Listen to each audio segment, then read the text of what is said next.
Imagine a dense forest where sunlight struggles to touch the moss-covered ground, where mist coils around ancient trees like forgotten spirits.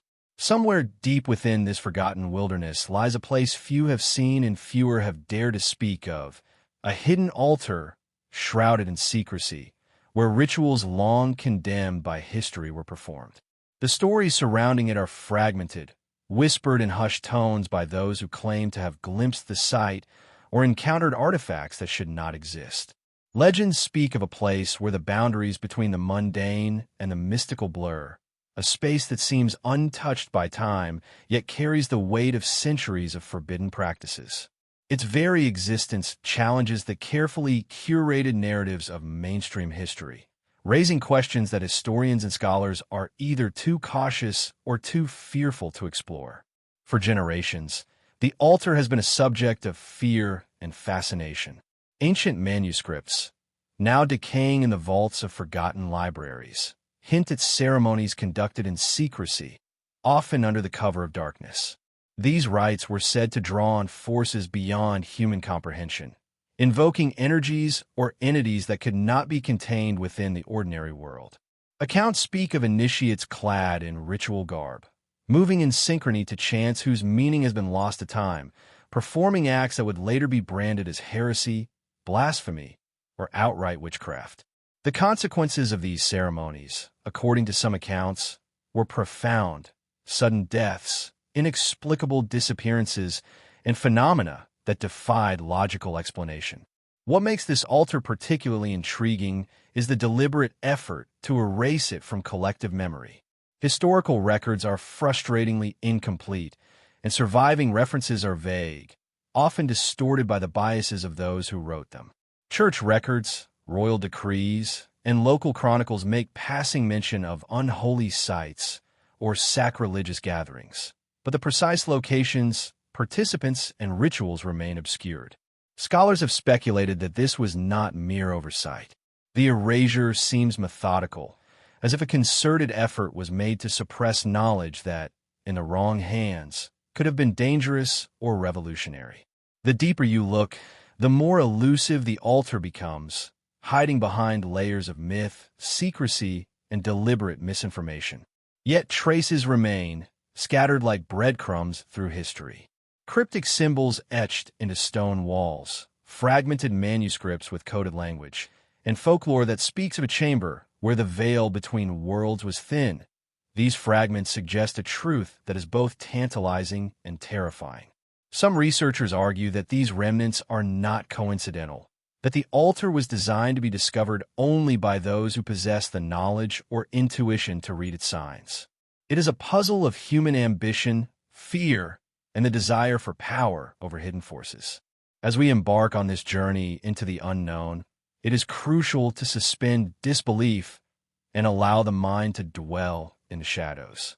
For this is not a story of ordinary history. It is a story where the boundaries of accepted reality are challenged, where hidden hands shaped events and ideas behind the veil, and where every artifact, symbol, and whispered legend could hold a piece of a larger, incomprehensible puzzle. Each revelation, each fragment of evidence, draws us closer to the altar itself and closer to understanding the purpose behind the secrecy that has persisted for centuries. Throughout this documentary, you will encounter theories that contradict established history, accounts that strain credibility, and mysteries that refuse to yield their answers easily. Some may dismiss these as superstition or conjecture, but history is not always as linear or transparent as textbooks suggest. Often, the most powerful truths are hidden in plain sight, concealed by layers of ritual, tradition, and fear. The altar we seek is one such truth, a focal point where the extraordinary and the forbidden converge, and where the shadows of the past continue to whisper their secrets to those willing to listen. And so, with each step, each story, and each clue, we move closer to uncovering the hidden heart of this ancient enigma. Prepare to enter a world where the lines between legend and reality blur, where history has left deliberate gaps, and where the forbidden draws you in with a quiet, irresistible pull. This is the story of the secret altar, a place where rituals once performed in darkness continue to echo through time, challenging everything we think we know about power, knowledge, and the unseen forces that shape our world. Long before kingdoms rose and fell, long before organized religions codified their dogmas and rituals, humanity sought ways to connect with the unseen. In shadowed groves, atop windswept hills, and within hidden caves, our ancestors built altars, spaces meant to bridge the mortal and the divine, the natural and the supernatural. These were not public monuments or ceremonial centers for the masses. They were secret spaces, intentionally concealed, meant only for those who were entrusted with knowledge that could unsettle the ordinary world. The altar we seek exists within this lineage, a continuation of an ancient impulse to reach beyond, to perform acts of power that transcended the ordinary and touched the forbidden. Across continents, archaeologists have unearthed altars hidden from view, each with its own distinct style, yet echoing common themes. The Celtic Druids carved stone circles aligned with the solstices, their purpose veiled in ritual and mystery. In the deserts of Mesopotamia, clay altars bore inscriptions that hint at rites of divination, blood offerings, and celestial calculations. Even in the Americas, concealed chambers beneath pyramids suggest practices that combine astronomy, ritual sacrifice, and secret knowledge reserved for priestly elites. These examples reveal a pattern. Wherever human beings sought to influence forces greater than themselves, secrecy became essential. Power, after all, is intoxicating, and forbidden knowledge often demands protection, from those unready to wield it, from authorities who would destroy it, and from the chaos it might unleash if misused. The secret altar at the heart of this story belongs to that lineage. It is not merely a stone slab or a ritual chamber. It is a focal point, a repository of centuries of esoteric knowledge, carefully concealed to preserve its sanctity and its danger. Legends suggest that its creators studied the movements of the stars, the phases of the moon, and the hidden correspondences of nature itself. Every stone, every marking, every angle of the altar may have been meticulously designed to amplify energy, channel intent, or focus the ritual in ways that modern science struggles to comprehend. Some historians dismiss these claims as superstition, yet repeated patterns in architecture, positioning, and symbolism hint at a deliberate and sophisticated understanding of forces that have been largely forgotten. The notion of secrecy surrounding altars is not merely practical. It is philosophical. In many ancient cultures, rituals were considered dangerous not only to outsiders, but even to the uninitiated participant. Knowledge could corrupt, misuse could invoke calamity, and the line between enlightenment and destruction was perilously thin. It is perhaps no coincidence, then, that the altar's existence has been veiled in myth, its memory fragmented across time and culture.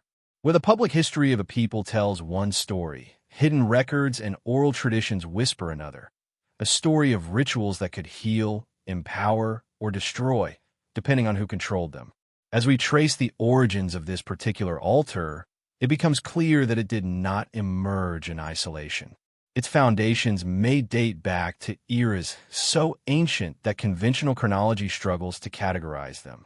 Some theories link it to pre-Christian pagan worship, others to esoteric schools of thought that influenced early mystical sections.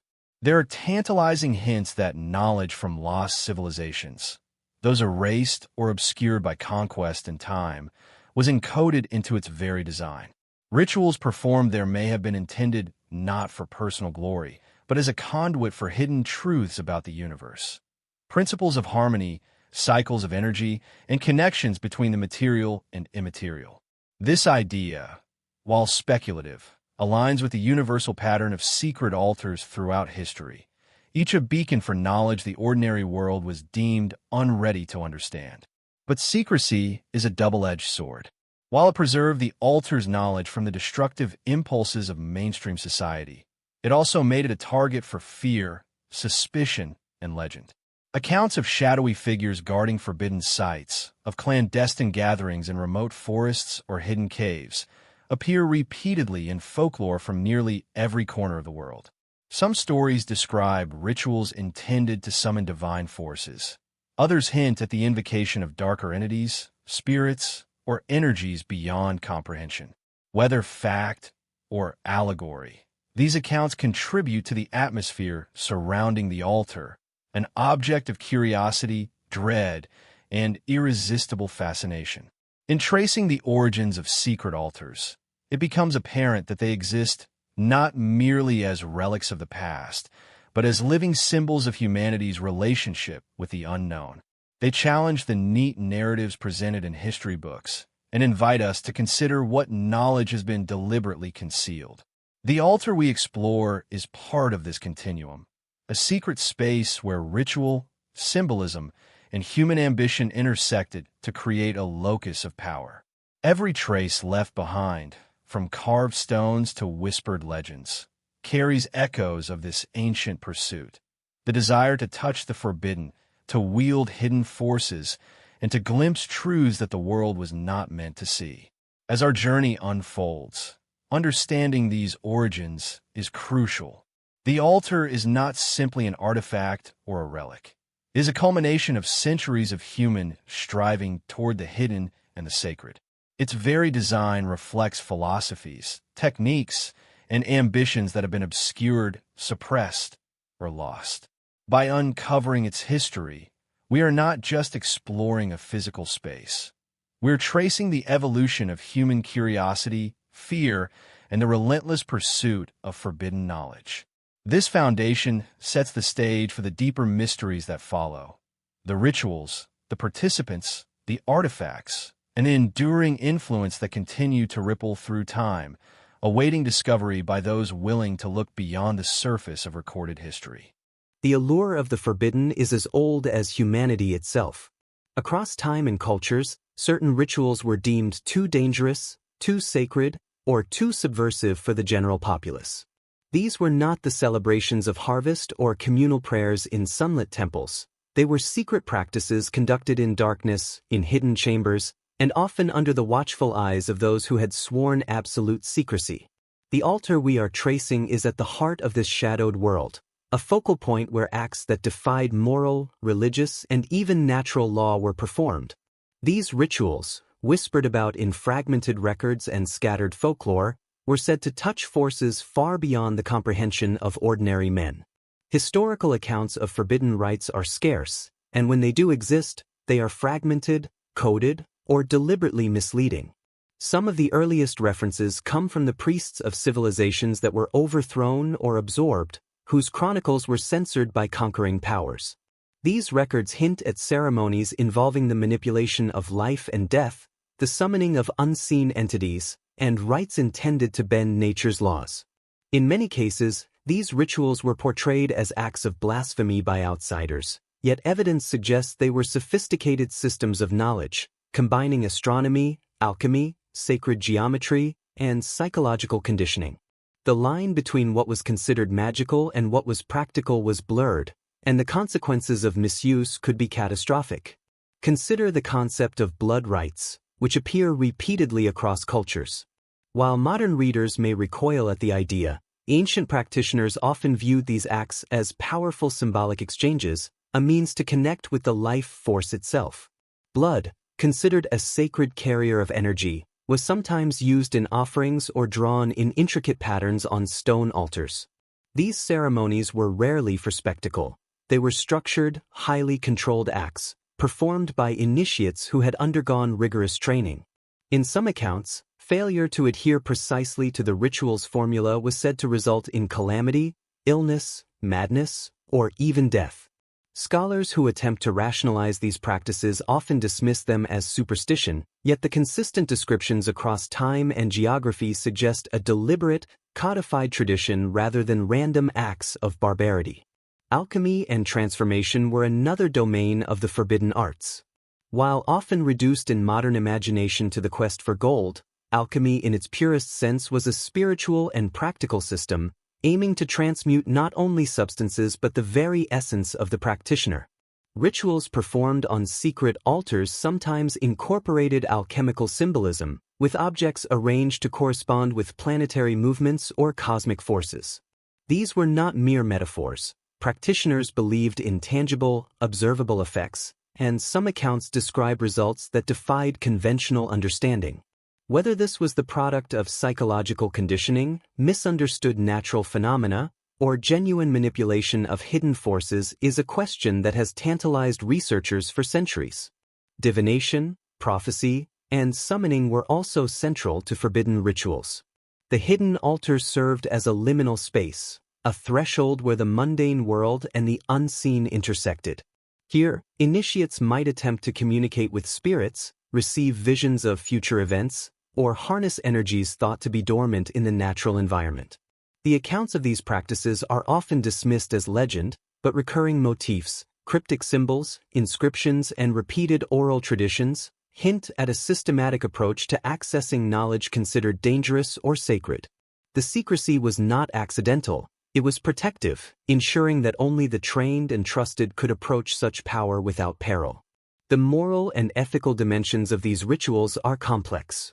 While some were meant to heal, empower, or reveal hidden truths, others may have served more sinister purposes: consolidation of power, intimidation, or control over populations. The forbidden arts were a language of authority, knowledge, and influence, a system that could shape societies from behind the veil of secrecy. Those who mastered these rites were often feared, venerated, or hunted. In many accounts, initiates vanished mysteriously either as a consequence of their own experiments or as a result of intervention by external authorities seeking to suppress knowledge too potent to be tolerated. The altar itself, therefore, was more than a physical space. It was a crucible where human ambition met cosmic mystery. Every etched symbol, every scarred stone, every artifact left behind was a testament to centuries of carefully guarded practice. To enter such a space, even in imagination, is to confront the unknown and to grapple with the very essence of forbidden knowledge. The rituals performed there were not haphazard, they were meticulously structured, each step and gesture loaded with meaning, each element designed to align with forces that modern understanding has largely forgotten. And yet, despite the centuries of suppression and the dangers of proximity, fragments of these practices have endured. Stories, symbols, and secret teachings survive in manuscripts, oral traditions, and scattered artifacts. They suggest a continuous thread linking ancient practitioners to more modern seekers, a line of knowledge that has persisted through secrecy, persecution, and time. The forbidden arts performed on the secret altar were not mere superstition. They were a deliberate, sophisticated exploration of human potential hidden from the masses, preserved for those who dared to peer into the shadows.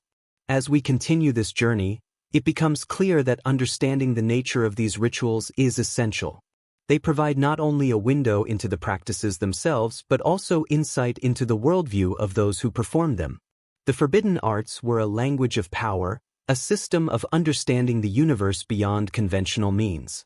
And at the heart of it all, the secret altar stands as both a symbol and a tool, a space where human curiosity, fear, and ambition converge to create acts that continue to echo through history, inviting us to question the limits of what we believe to be possible.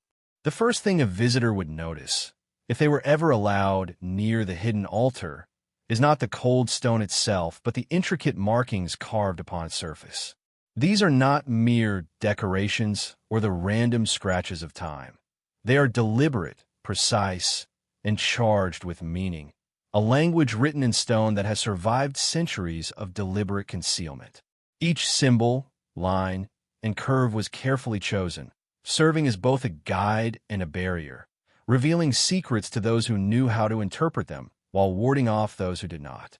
These carvings are the silent witnesses to rituals that unfolded here, a coded script of power, belief, and knowledge that mainstream history has largely ignored. Across the altar's surface, geometric shapes dominate. Circles within circles, interlocking triangles, and spirals that seem to pulse with an almost hypnotic rhythm. Scholars of sacred geometry suggest that these forms were far more than aesthetic choices. They may have been intended to focus energy, align the practitioner with celestial patterns, or mark the altar as a microcosm of the universe itself.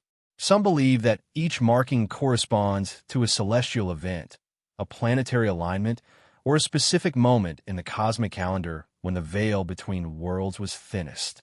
To the uninitiated, these symbols may appear as mere art or ancient graffiti, but to those trained in the arcane language of ritual, they were instructions, warnings, and guides all at once. Among these geometric patterns, other carvings take on more mysterious forms. Figures that appear to be human, animal, or hybrid, often in poses that defy natural movement.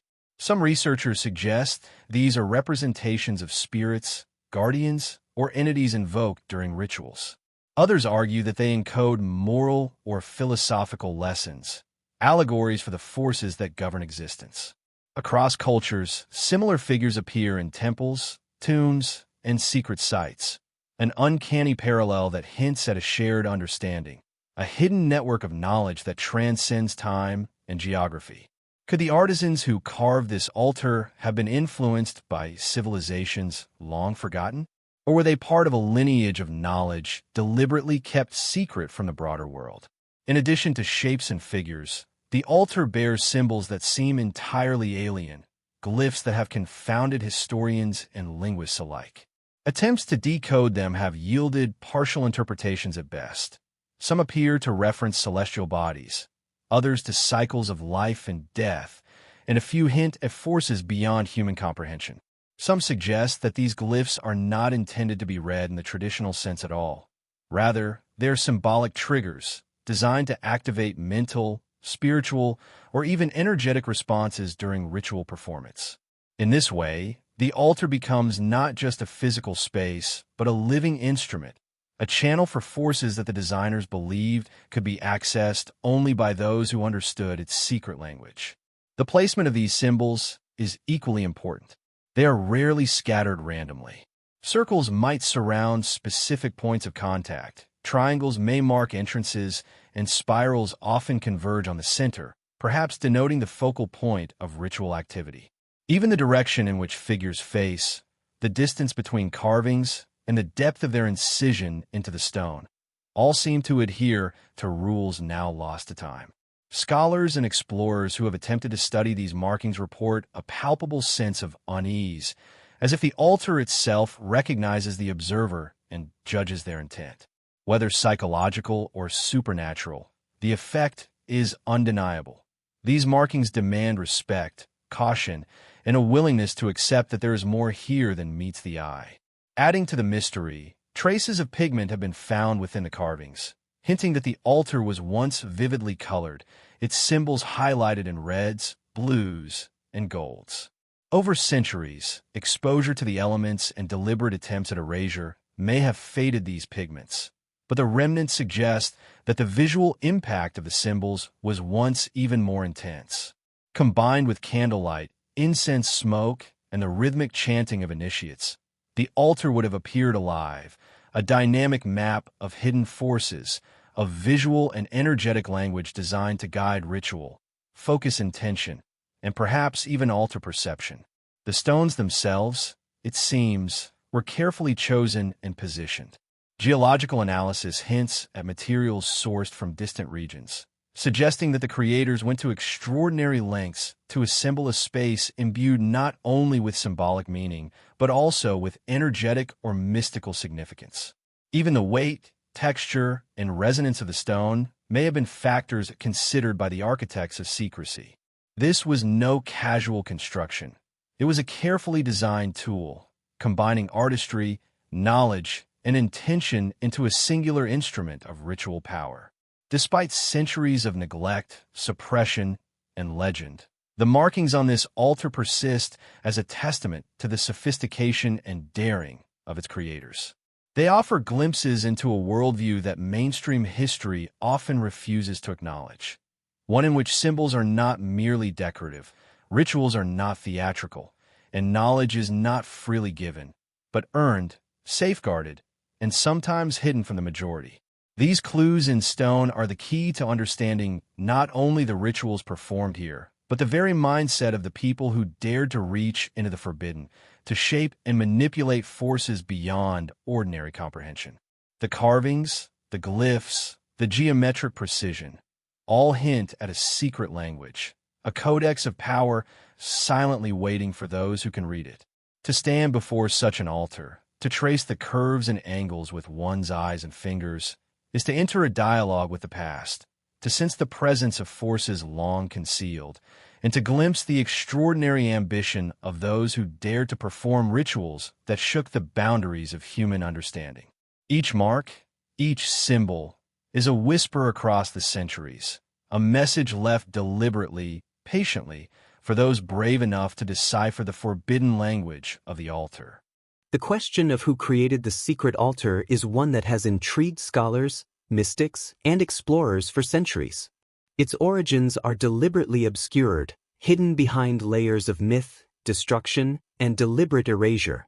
Unlike ordinary monuments or temples, this altar carries the unmistakable mark of secrecy. It was not meant to glorify kings or serve the masses. Instead, it was crafted by hands devoted to hidden knowledge, hands that understood the delicate balance between revelation and concealment, creation and danger. To uncover its builders is to step into a shadowed world where ambition, fear, and devotion intersected in ways that challenge everything we think we know about history. Some researchers suggest that the altar was the work of ancient cults, small groups whose beliefs diverged sharply from mainstream religion. These were not mere heretics in the conventional sense, but custodians of a different understanding of the cosmos, practitioners of rituals designed to manipulate forces ordinary men were forbidden to touch. In many cultures, these groups were clandestine by necessity. Their knowledge was considered dangerous, their practices taboo, and their very existence a threat to societal order. The altar itself may have been constructed as a controlled environment for their rites, a space designed to channel energies, record wisdom, and serve as a spiritual laboratory hidden from prying eyes.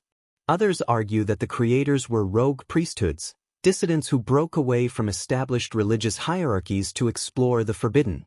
Within the sacred texts of various civilizations, there are veiled references to guardians of hidden truth, individuals who were charged with preserving knowledge deemed too potent for the common world. These guardians often moved in secrecy, passing their wisdom from one generation to the next, sometimes leaving coded symbols and artifacts to mark their legacy. The altar may have been their ultimate project, a site where architecture, ritual, and cosmic alignment converged into a single instrument of power, meticulously designed to endure through centuries, even as the creators themselves vanished from the historical record. Historical anomalies lend credence to the idea of vanished builders. Archaeologists occasionally uncover sites where construction techniques appear far ahead of their time or inexplicably inconsistent with known cultural practices. Some stones are transported from distant quarries, others are carved with precision that seems impossible without advanced tools or knowledge lost to time. These discrepancies suggest that the altar's builders were not ordinary craftsmen but specialists operating within a network of esoteric knowledge, capable of bending natural resources and human skill toward purposes that were both practical and profoundly symbolic. The very act of constructing the altar may have been a ritual in itself, a testament to discipline, secrecy, and mastery over the natural and mystical worlds. Folklore and oral histories provide additional clues. Across Europe, Asia, and the Americas, legends speak of shadowy figures, sometimes described as monks, sometimes as sages, sometimes as beings who were more than human, who built sacred spaces in hidden locations. They were said to possess knowledge of the stars, the seasons, and the unseen forces that govern life. They were revered, feared, and often hunted. The stories are fragmented and inconsistent, but the patterns are striking. Small groups, often traveling under cover of night or through remote regions, constructing altars, shrines, and ritual chambers designed to channel and preserve their understanding of the cosmos. Could the secret altar we are following be part of this lineage, a remnant of a broader network of esoteric knowledge deliberately concealed from the world? Political upheaval and religious persecution also played a role in obscuring the creators. In many cases, those who sought forbidden knowledge were targeted by authorities, accused of heresy or witchcraft, and often forced into hiding. Their works were destroyed, rewritten, or co-opted into the dominant narrative, leaving only fragments behind. The altar may have been built during one of these periods of tension, serving as a refuge, a laboratory, and a vault for knowledge too dangerous to exist openly. Its builders may have deliberately coded their work, leaving symbols and carvings that only a carefully trained successor could understand, ensuring that the knowledge would survive even if the original practitioners disappeared. Speculation even extends to the possibility that the builders were influenced by, or in direct contact with, cultures now lost to history.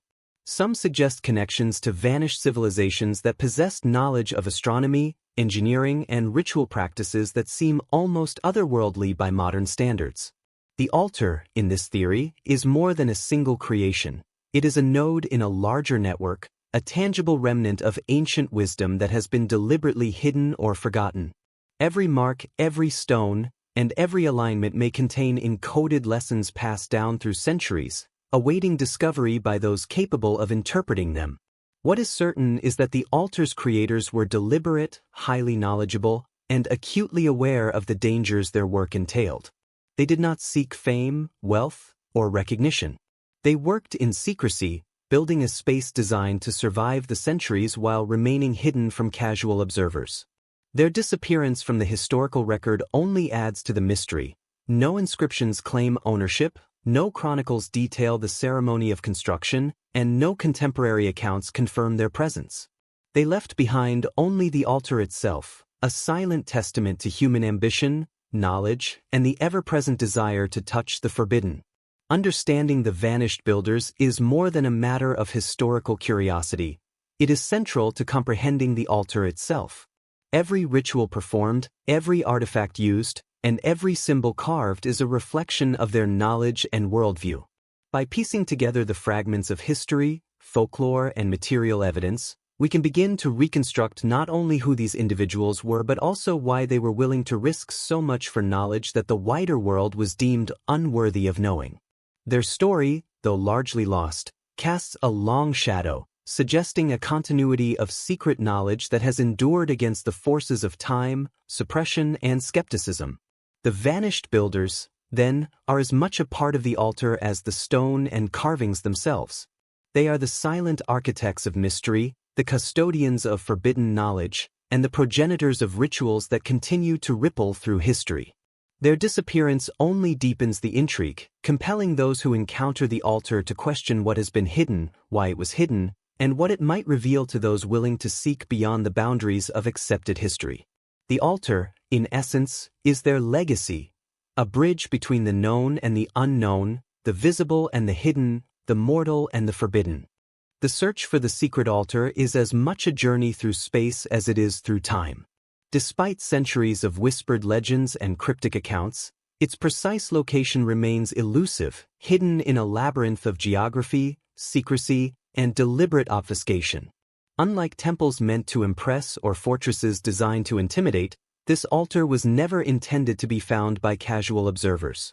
Its creators understood the importance of concealment, positioning it in places that only those with knowledge, intuition, or guidance could ever hope to reach.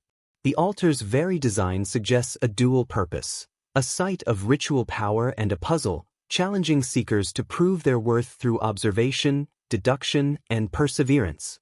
Across the annals of history, there are hints, fragments of maps, encoded texts, and oral traditions that suggest the altar's location was never entirely lost to memory. Some references place it deep within dense forests, where sunlight barely touches the forest floor and moss covers every rock and fallen branch. Others hint at remote mountains, their jagged peaks concealing hidden caves where ritual chambers could be carved into stone and shielded from discovery. In deserts, folklore speaks of stone structures half buried beneath shifting sands, accessible only to those who understand the celestial patterns marking their entrances. Each account is tantalizing yet frustratingly vague, leaving the seeker suspended between curiosity and uncertainty. Some researchers claim that secret maps, often deliberately encoded, were created by the altar's custodians. These maps are rarely literal, instead employing allegory, symbolism, and hidden instructions that require interpretation. A mountain may be represented not by contour lines but by an animal symbol, a river by a series of spirals, and a forest by a labyrinthine pattern. In this way, the altar's location could be hidden in plain sight, visible to the untrained eye yet entirely inaccessible without understanding the underlying code. Over centuries, such maps would have been passed from one initiate to another, often disguised as mundane documents, to ensure that only the worthy could ever hope to locate the site. The geography itself seems designed to guard the altar. Remote, treacherous terrain, unpredictable weather, and natural obstacles create a barrier that few would attempt to cross. Stories abound of travelers who sought hidden chambers, only to disappear without a trace, never to be seen again. While some attribute these disappearances to superstition or accident, others suggest deliberate intervention, guides, guardians, or members of secret societies ensuring that the altar's location remained protected. The combination of natural and human defense mechanisms makes the search perilous, reinforcing the notion that this was never meant to be discovered by the curious or the uninitiated. Celestial alignment appears to play a significant role in the altar's concealment. Historical and esoteric sources hint that the entrance may only be visible during certain astronomical events, solstices, equinoxes, or specific planetary alignments. During these brief windows, shadows fall in ways that reveal hidden pathways or markings, guiding those with the knowledge to the altar itself. To the unprepared, the site remains invisible, camouflaged by nature and time. This meticulous integration of landscape and cosmic timing underscores the altar's creators' sophistication and their understanding of the universe's hidden rhythms. Local folklore provides additional guidance, albeit in riddles and allegory. Villagers living near purported locations tell stories of stone circles, hollow trees, or unusual rock formations, often cautioning that those who enter unprepared will face dire consequences. Travelers are warned of illusions, disorientation, and sudden changes in weather, phenomena that some interpret as supernatural, while others argue they are carefully designed traps or protective measures. Regardless of interpretation, the consistent pattern across cultures and regions suggests that these stories preserve fragments of truth, safeguarding the altar from casual discovery while leaving breadcrumbs for those who can read between the lines. In some cases, historical documents contain cryptic references to paths that vanish under moonlight or rivers that guide only the faithful. These may appear poetic or metaphorical, yet they align with known methods of concealing sacred sites in ancient traditions. Combining natural camouflage with encoded guidance, the creators ensured that only those who possessed both courage and esoteric knowledge could approach the altar. Modern explorers and historians often overlook these clues, dismissing them as folklore, yet the consistency of such motifs across continents suggests a deliberate strategy of concealment that transcends culture and geography. Adding to the mystery are accounts of maps that have survived through centuries, sometimes hidden in libraries, private collections, or secret archives. These maps rarely provide direct coordinates. Instead, they employ a complex system of symbolism, numerology, and allegorical references that require intense study to interpret. Some suggest that even possessing the map is not enough. Understanding the map's logic, its relationship to the stars, the landscape, and ritual timing is essential. In this way, the altar's location becomes a test, a convergence of geography, astronomy, and knowledge that filters out the uninitiated. Despite centuries of failed attempts, rumors persist of explorers who have glimpsed traces of the altar's surroundings, carved stones, partially buried entrances, and subtle alignments that suggest the presence of something extraordinary. These fleeting encounters, often dismissed by mainstream archaeology, hint at a reality that is deliberately hidden yet tantalizingly accessible. They reinforce the notion that the altar exists at the intersection of nature, secrecy, and human ingenuity, a place where discovery is possible, but only for those who are willing to look beyond the obvious, to interpret symbols, and to heed the warnings left by its vanished creators. The altar's concealment, then, is as much a part of its power as the rituals performed within it. Hidden in plain sight, it remains a paradox, visible yet invisible, tangible yet elusive, real yet wrapped in layers of legend and coded instruction. Its location is not merely a matter of geography but a reflection of the altar's purpose, its guardians, and its creator's understanding of the delicate balance between revelation and secrecy. To seek it is to enter a game designed by minds centuries ahead of their time, a journey where every step, every symbol, and every observation carries profound significance. Hidden among the musty shelves of forgotten libraries, locked behind iron gates in private collections, and whispered about in secret circles are texts that speak in a language most modern scholars are hesitant to confront. These manuscripts, scrolls, and codices hint at rituals performed at the secret altar, yet they are not straightforward records. They are cryptic, allegorical, and often deliberately obscure, written in a way that requires initiation, training, or insight beyond ordinary comprehension. To engage with them is to enter a dialogue with minds long vanished, custodians of knowledge so powerful, so forbidden, that was deliberately concealed for centuries. Many of these texts are fragments, torn or burned in eras of religious persecution, political upheaval, or ideological suppression. Church authorities, monarchs, and rulers have historically deemed such knowledge dangerous, heretical, or destabilizing. Entire libraries of esoteric manuscripts were destroyed, their authors silenced, and their followers hunted. Yet some survived, hidden in plain sight, disguised as mundane philosophical treatises, misfiled in academic archives, or smuggled across borders by those who understood the value of secrecy. Within these fragile pages lie allusions to the altar, its rituals, and the esoteric knowledge preserved there, encoded in language meant to challenge and protect. The manuscripts themselves are a labyrinth of symbolism. Diagrams of stars and planets are interwoven with geometric patterns, ritual instructions, and coded allegories. What appears as myth or metaphor to the untrained eye is, in fact, a precise system of knowledge, a map to understanding the altar and the forces it was meant to harness.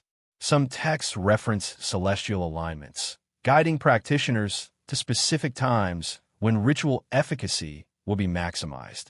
Others describe the use of objects, gestures, and chants that, according to the authors, could manipulate unseen energies or summon entities that exist just beyond the threshold of ordinary perception. Language plays a critical role in these forbidden texts. Many were deliberately written in lost or obscure languages, blending regional dialects, symbolic glyphs, and invented scripts. Some codices employ acrostics, ciphered letters, or numeric codes, ensuring that only those initiated in the tradition could decode their meaning. To modern readers, this makes interpretation nearly impossible. Yet to those trained in esoteric traditions, the text is a map, a set of instructions, and a repository of wisdom all at once. The intentional complexity of a language serves both as protection and as a filter, preventing the knowledge from falling into unprepared hands. The content of these manuscripts is equally enigmatic. They describe rituals that blend spiritual, psychological, and physical elements, ceremonies designed to expand consciousness, manipulate natural forces, or access hidden realms of perception. Some passages hint at danger. A single misstep in the sequence could result in injury, madness, or death. Others suggest immense power, describing outcomes that, if true, would have reshaped history. The combination of promise and peril reinforces the reason for secrecy. Knowledge at the altar was never intended for casual curiosity, but for careful, disciplined study and precise execution. Several texts link the altar directly to the study of energy, both internal and external.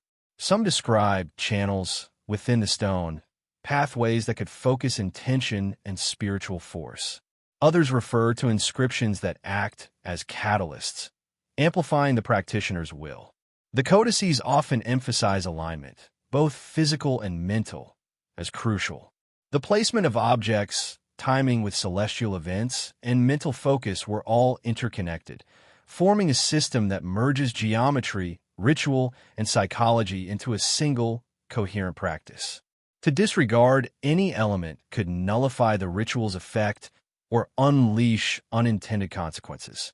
These manuscripts are not uniform. They represent centuries of thought, adaptation, and evolution. Early texts may be more symbolic, drawing on myth and cosmology, while later versions incorporate precise instructions, often encrypted to preserve secrecy. Some contain commentary from successive generations of practitioners, offering subtle guidance or cautionary notes.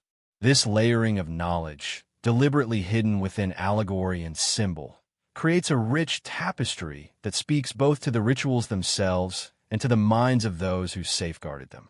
The allure of these texts lies not only in their content, but in the gaps, ambiguities, and silences they contain. Much is deliberately left unsaid, compelling the reader to interpret, infer, and experiment. In this sense, the texts themselves function as a rite of passage.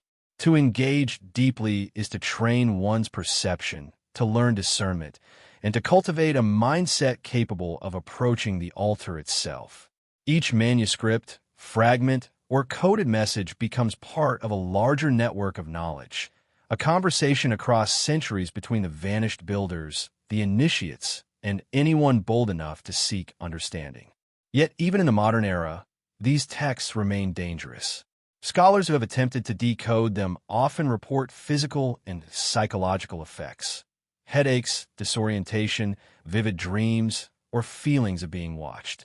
Folklore surrounding the manuscripts warns of curses, misfortune, or inexplicable events befalling those who mishandle the knowledge. While skeptics attribute these experiences to suggestion or coincidence, the consistency of reports across different locations and eras is striking, reinforcing the aura of caution that has surrounded the text for centuries. Ultimately, the forbidden texts are more than mere records. They are living artifacts of human curiosity, ingenuity, and the unyielding desire to access knowledge that transcends ordinary understanding. They preserve the wisdom, warnings, and philosophies of those who built the altar and performed its rituals. By studying them, even partially, one begins to glimpse the hidden mechanics of the secret world they inhabited, a world where stone, symbol, ritual, and human intent converge to create acts of extraordinary potency. The manuscripts, like the altar itself, are a testament to the enduring tension between revelation and concealment, power and responsibility, knowledge and danger. They speak in shadows, guiding the patient, the observant, and the daring toward understanding, while protecting their secrets from those who would misuse them. To follow the trail of these forbidden texts is to follow the footsteps of the altar's creators and their successors, a journey that continues to captivate, terrify, and challenge anyone willing to peer into the hidden corridors of history. The secret altar was not merely a location or a stone structure. It was a stage for human ambition, devotion, and daring. At the center of this shadowed world were the initiates, individuals who dedicated their lives to understanding, mastering, and preserving knowledge deemed too dangerous for the ordinary world. These were not casual seekers or thrill seekers drawn by curiosity alone. They were meticulously trained, rigorously disciplined, and deeply aware that the power they sought came with grave responsibility. To become an initiate was to step beyond the boundaries of conventional morality, belief, and understanding, and to immerse oneself in a world where unseen forces could be as destructive as they were enlightening. Historical records and oral traditions paint the initiates as mysterious, almost otherworldly figures. They are described as scholars, mystics, and craftsmen, each chosen for specific skills or traits that made them suitable for the altar's rituals. Some were trained in sacred geometry, astronomy, or ancient languages, while others were adept in physical disciplines or esoteric arts that modern observers would find difficult to classify. Their education was rigorous, combining intellectual study with practical exercises designed to attune them to subtle energies, hidden forces, and the cryptic symbolism embedded in the altar itself. The path of initiation was perilous, demanding absolute dedication and an unwavering ability to confront the unknown. The process of becoming an initiate was itself a ritual, a passage that tested not only skill and intellect, but character and resolve. Candidates were often required to endure isolation, fasting, or prolonged meditation, allowing them to confront fear, desire, and the limits of perception. Only those who demonstrated the capacity to remain focused under extreme mental and emotional strain were allowed to proceed to the altar itself. The journey was as much about transformation as it was about learning. The initiate was not merely a student, but a vessel through which the ritual's power could flow, a guardian of secrets too potent to be treated lightly. Initiates were bound by oaths of secrecy, often reinforced through symbolic or even mystical mechanisms. Some traditions describe the use of blood oaths, elaborate ceremonies, or ritualized gestures designed to cement loyalty and ensure that knowledge would not be betrayed. Breaking these oaths was believed to carry severe consequences: expulsion from the order, loss of favor from unseen forces, or even death under mysterious circumstances. The secrecy of the initiates was absolute. Their identities were obscured from the outside world, leaving little trace in mainstream historical records. To study the altar without acknowledging the role of these guardians is to overlook the very framework that made its continued existence possible. Accounts of their practices suggest a balance of intellectual rigor and spiritual discipline. Initiates were trained to interpret symbols, read celestial alignments, and perform rituals with meticulous precision. Even the slightest deviation could nullify the intended effect or unleash unpredictable outcomes. Some manuscripts describe exercises designed to sharpen intuition, expand consciousness, and harmonize mind and body with cosmic cycles. In many ways, the altar itself was an extension of the initiate's training, a tool, a classroom, and a stage where the abstract theories of hidden knowledge could be tested in practice. While some rituals focused on personal transformation or enlightenment, others aimed to manipulate external forces.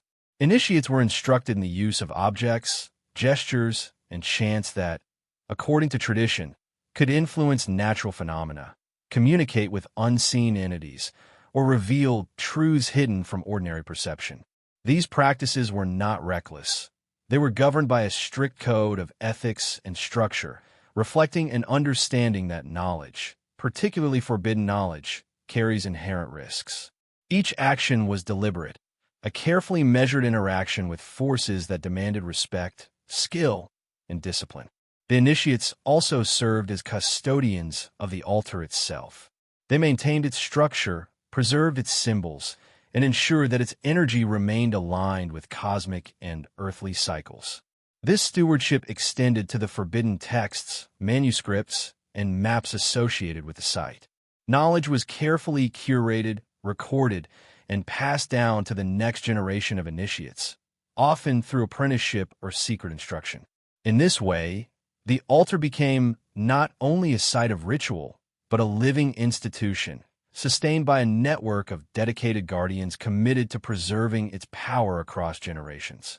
The social structure of initiates was hierarchical but flexible, designed to adapt to changing circumstances, political pressures, and the demands of secrecy. Some were elders, responsible for interpreting manuscripts and guiding apprentices. Others specialized in the physical or energetic aspects of ritual, ensuring precision in practice. Despite differences in rank or role, all shared a single purpose: the preservation and responsible use of the altar's hidden power.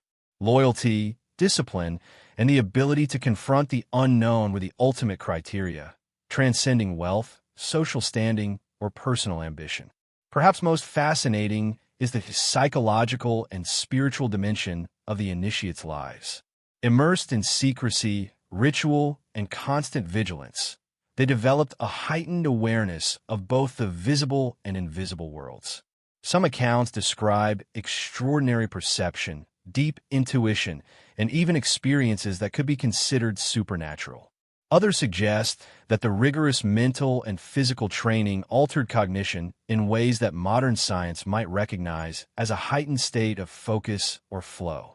Whether interpreted as mystical, psychological, or a combination of both. The effect of initiation was profound, shaping individuals capable of interacting with the altar's forces safely and effectively. The legacy of these initiates is subtle yet enduring. Though their names and identities are largely lost to history, their influence persists in the very structure of the altar, the symbols carved upon it, and the texts that continue to survive. They represent the human capacity for discipline, curiosity, and courage in the pursuit of knowledge beyond the ordinary. Their existence challenges assumptions about history, secrecy, and the limits of human understanding. Without the initiates, the altar would have been reduced to mere stone. With them, it became a living conduit of forbidden knowledge, a focal point of power, and a testament to the extraordinary lengths humans will go to touch the unknown. As we move deeper into the story of the altar, understanding the initiates is crucial. They were not passive observers, but active participants in shaping the rituals, protecting the knowledge, and ensuring the survival of a tradition that mainstream history sought to erase. Their presence, influence, and discipline provide the framework that makes the altar more than a relic. They make it a symbol of humanity's enduring fascination with the forbidden, a reminder that the pursuit of hidden knowledge requires courage, skill, and above all, respect for the forces one seeks to engage. Thunder rolls across a darkened sky as the narrator's voice rises from the silence. Every empire keeps two calendars, one for the people and one for those who truly rule them. This section dives into one of the most hidden and fascinating aspects of prophetic power. The secret calendars said to be used by ruling families, secret orders, and elite circles to time wars, revolutions, and global transformations. On the surface, history appears random. But beneath the surface, the same intervals, symbols, and dates repeat with unnerving precision. To some, it's coincidence. To others, it's design. We open with an image of a dusty chamber deep beneath the Vatican Library. Candles flicker across manuscripts filled with lunar charts, Hebrew letters, and strange geometric patterns. These are not religious texts. They're celestial maps. Some date back to Babylon, others to Alexandria. Each one tracks time not by years, but by cycles, the hidden heartbeat of history. The narrator whispers. Those who understood these cycles could appear as prophets or kings. The earliest known secret calendar may have come from the Chaldean Magi of ancient Mesopotamia. They divided time into great years, each lasting 25,920 years, the time it takes for the Earth's axis to complete one precession. This vast cycle was broken into 12 smaller ages, mirroring the 12 zodiac signs. Each age, they believed, marked a transformation in human consciousness. When power shifted from one sign to the next, empires fell and new faiths rose. The age of Taurus saw the worship of the bull in Egypt and Sumer. The age of Aries brought warrior gods and conquest.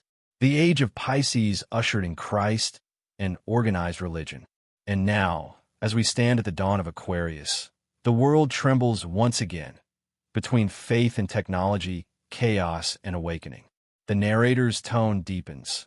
The elites of every era knew these transitions were inevitable, but they also knew they could guide them. We then move to the Kabbalists of medieval Spain and Provence, who studied the Sephirotic cycles, mystical emanations believed to shape eras of creation and destruction. In their teachings, every 500-year period represented a tikkun, a correction of the previous age's imbalance. Hidden schools within Jewish mysticism allegedly preserved these timelines, linking them to both historical and prophetic events, from the fall of Jerusalem to the founding of modern Israel. Their system was not just spiritual, it was geopolitical prophecy disguised as theology. The camera shifts to 15th century Florence, where Hermetic philosophers and early Masons revived these ancient ideas under a new banner, the divine architecture of time. They believed human history followed the pattern of sacred geometry, that empires rose according to the same ratios that governed the orbits of planets and the building of cathedrals.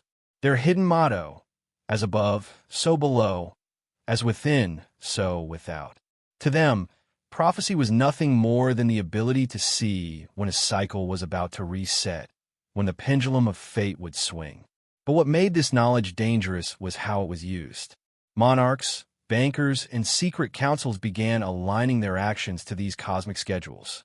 Wars, coronations, and reforms were timed to coincide with eclipses, solstices, and conjunctions of certain planets. To the masses, it looked like divine coincidence, but to those behind the curtain, it was careful orchestration. We then fast forward to modern times. Historians and conspiracy researchers alike have noticed patterns in global events that mirror these ancient cycles. Every 80 to 90 years, the world experiences a period of upheaval, the so-called fourth turning pattern described by social theorists Strauss and Howe. Their research suggests that history follows a repeating rhythm of crisis and renewal, eerily similar to the esoteric calendars once guarded by secret orders. The narrator asks, is this just sociology or a continuation of the ancient prophecy code under a new name? Some claim elite families still operate on hidden timetables. The Rothschilds, the Windsors, the Vatican, and certain Masonic lodges are rumored to use numerological calendars to time economic resets and political transitions. Certain years, 1913, 1945, 2001, 2020, seem to appear as pivot points in world history. Each marked the birth of a new order from chaos. Even stock markets and global crises appear to follow lunar and solar cycles. Modern financial astrologers still advise hedge funds on these patterns, a practice that secretly echoes the same Babylonian time science used by ancient priests. The narrator continues, when people say history repeats itself, they speak a truth few dare to understand. It repeats because it's made to. Next, we explore the symbolism of 33, a number deeply tied to Freemasonry and the geometry of the Earth. The 33rd parallel passes through many key locations: Jerusalem, Baghdad, Hiroshima, Phoenix. It is the number of initiation, enlightenment, and sacrifice. Major historical turning points, from wars to assassinations, often align with its numerological resonance. Whether by chance or choice, the same coordinates and dates appear again and again. In whispered tones, the narrator suggests, to the uninitiated, these patterns are random. To those who keep the secret calendar, they are signatures. As the film lingers on images of celestial charts and global maps, a deeper idea unfolds. Prophecy, as we know it, may have been designed not to reveal the future, but to conceal the mechanism by which the future is created. The prophets were not recipients of divine visions. They were mathematicians, astronomers, and strategists, aligning humanity with a cosmic metronome only they could read. We conclude with a slow zoom out from a ticking astronomical clock, its golden gears turning against a dark sky. The narrator speaks in a calm, almost reverent tone. Perhaps the greatest secret of prophecy is not that the future can be seen, but that time itself can be written. And those who hold the hidden calendar do not predict the ages. They decide when one ends and another begins. No ritual at the secret altar could unfold without its sacred implements, objects imbued with purpose, symbolism, and energy. These artifacts were not mere props or decorative items. They were extensions of the rituals themselves, carefully chosen and crafted to amplify intention, focus the practitioner, and interact with forces beyond ordinary perception. Each tool was meticulously maintained, its use governed by strict rules, and its significance often encoded in esoteric texts. Understanding these implements is essential, for they reveal not only the practical mechanics of the rituals, but also the philosophical and mystical framework that guided the initiates who wielded them. Among the most prominent artifacts are ceremonial knives, often referred to in texts as blades of discernment. These knives were rarely used for violence in the conventional sense. Instead, they symbolized clarity, precision, and the cutting away of ignorance or obstruction. Some are described as having been forged from rare metals, their edges meticulously sharpened, their handles inscribed with symbols corresponding to celestial alignments or elemental forces. In the rituals, the blade functioned both physically and symbolically. It delineated sacred space, directed energy, and marked transitions from one stage of the ceremony to the next. The knife, therefore, was as much a tool of focus as it was a conduit for power. Chalices, bowls, and vessels occupy a similarly significant role. These objects often contain substances considered sacred: water from hidden springs, oils infused with herbs, or rare powders and resins. Texts suggest that these substances were not arbitrary.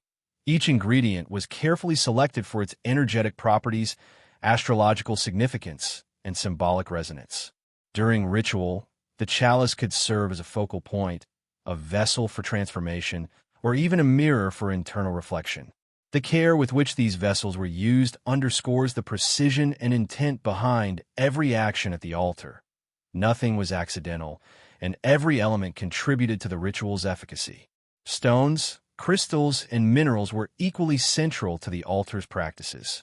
Some were embedded directly into the structure, others placed strategically around the space. Their selection was guided by knowledge of natural energy, vibration, and alignment. Texts hint at the belief that these stones could store or amplify energy, focus intention, or serve as anchors between the physical and spiritual realms. Different stones were associated with different forces or deities, each chosen to correspond with specific ritual goals. Over time, these materials became instruments of subtle manipulation, allowing initiates to interact with unseen currents in a controlled and deliberate manner. Incense, herbs, and smoke were employed not merely for ambience, but as active participants in ritual. Aromatic smoke was believed to purify the space, heighten awareness, and create a bridge between the material and the unseen. Different blends were used for different ceremonies, some to invoke clarity, others to summon or honor entities, and still others to induce altered states of perception. The careful blending, timing, and method of dispersal were considered crucial. Even minor deviations could disrupt the flow of energy, diminish the ritual's effectiveness, or trigger unintended consequences. The use of scent, therefore, was both practical and symbolic, reflecting an intricate understanding of multisensory influence in the performance of sacred acts. Textual descriptions also reference wands, staffs, or rods, instruments that acted as conduits for direction, amplification, and control. These implements were often carved from sacred trees, inscribed with symbols, and designed to correspond with the practitioner's hand, intention, and posture. Some rituals describe the wand as an extension of the practitioner's will, a means of focusing attention and directing energy along precise pathways. In combination with the altar's symbols, geometry, and other tools, the wand became part of a complex system in which human intention, sacred space, and ritual mechanics interacted seamlessly. Small figurines, amulets, and talismans also played a role, often representing deities, spirits, or abstract concepts such as life, death, transformation, or protection. These objects were rarely static. Their placement, orientation, and even rotation during ceremonies were dictated by intricate guidelines preserved in the forbidden texts. Some were made from rare metals, carved stones, or unusual organic materials, and were believed to carry energy that could be harnessed or activated. In certain rituals, these talismans served as focal points for visualization, acting as intermediaries between the practitioner's mind and the forces being engaged.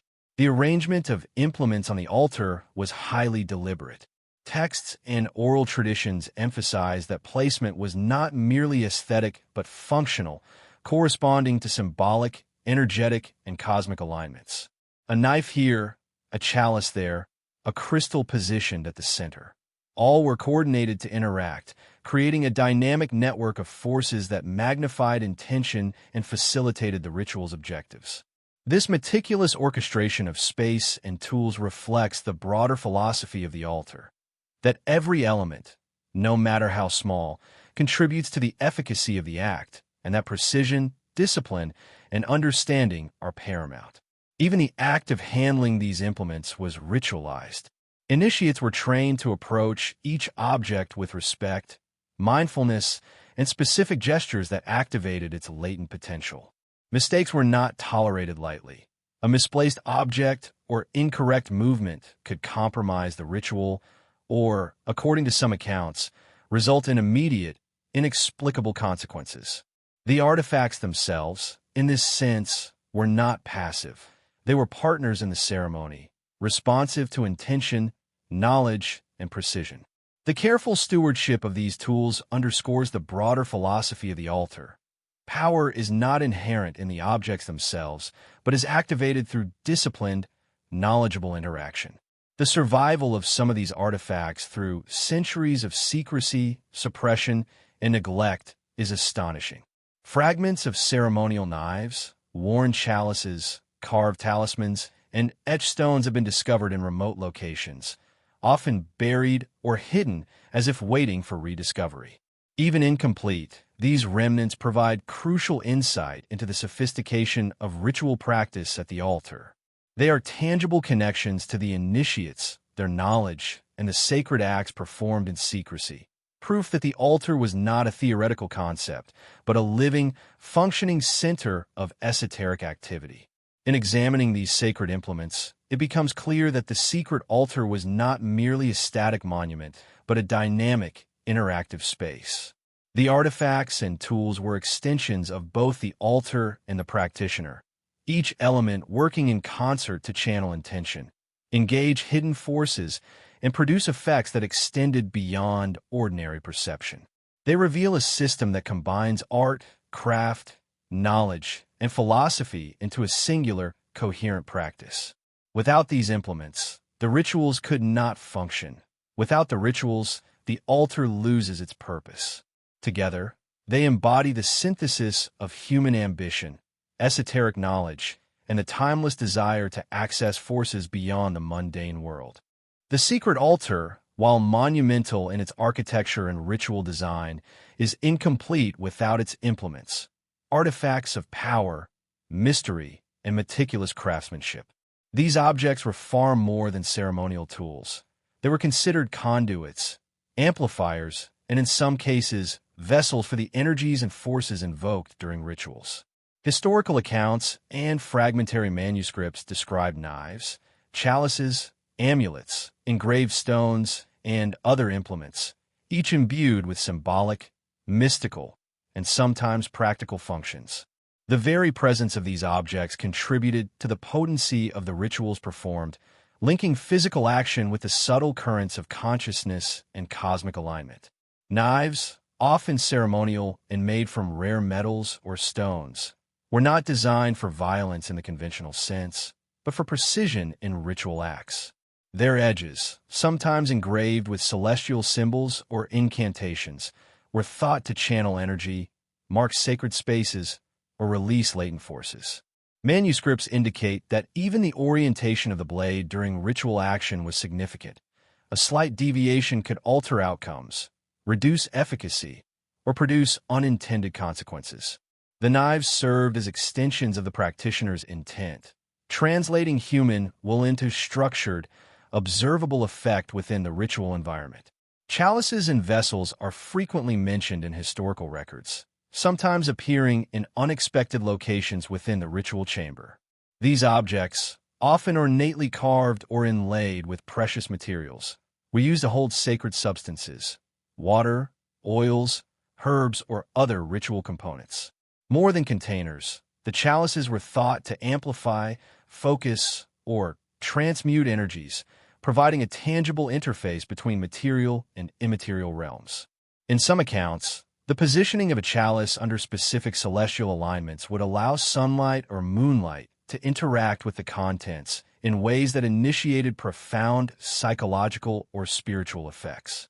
Scholars today note that such interactions reflect both practical and symbolic sophistication. The implements were carefully designed to manipulate perception, highlight geometry, and coordinate with cosmic events. Amulets and talismans also played a crucial role in the rituals. Often carved from rare stones, metals, or bone, These objects were inscribed with symbols, runes, or cryptic inscriptions whose meanings were known only to initiates. Oral traditions describe the amulets as protective, guiding, or enhancing the practitioner's connection to the altar's power. They were sometimes worn, held, or placed strategically within the ritual space. The inscriptions themselves suggest a layered coding system, integrating celestial, elemental, and symbolic references that required both training and insight to interpret accurately. Improper handling could nullify their effect, or worse, provoke dangerous consequences, underscoring the precarious balance between power and discipline. In addition to these primary implements, other tools played subtle but significant roles. Rods, wands, mirrors, geometric devices, and carved stones functioned as focal points for ritual action. They guided gestures, concentrated mental intention, and aligned physical movements with the altar's geometric and celestial framework. Some artifacts appear to have dual purposes, practical and symbolic, while others were deliberately cryptic, ensuring that only those initiated into the deeper mysteries could discern their use.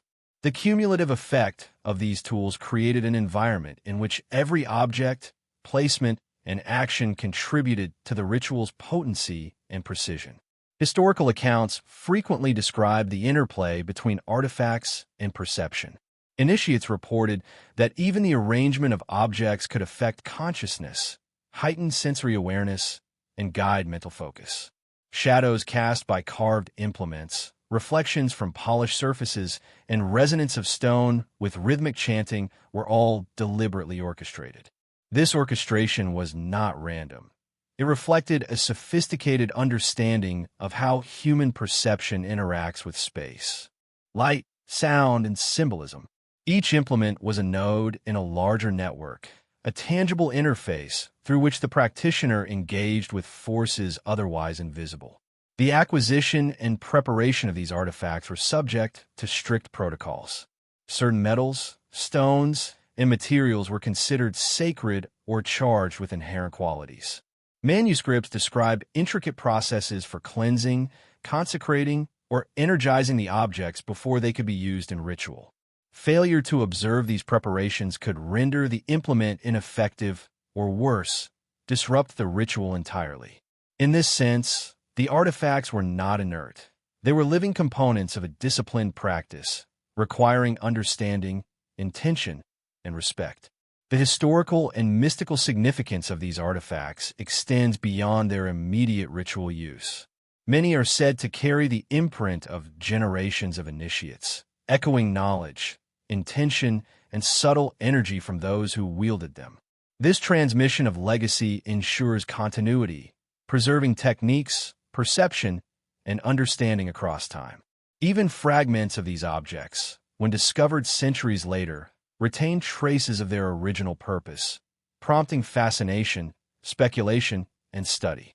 Their survival serves as both evidence of the altar's enduring influence and a reminder of the human desire to touch the sacred through crafted, deliberate action. Contemporary researchers continue to uncover traces of these artifacts, though often in fragmented or degraded form. Archaeological studies reveal geometric carvings, unusual material composition, and indications of ritual usage. Even in partial remains, there is evidence of sophisticated design principles, careful attention to alignment, weight, resonance, and symbolism. Modern analysis suggests that the implements were deliberately engineered to interact with the environment, light, and sound in ways that enhanced ritual outcomes. The objects were designed not simply as symbols, but as functional instruments capable of amplifying intention and facilitating the altar's influence over consciousness. Finally, the artifact's connection to secrecy cannot be overstated.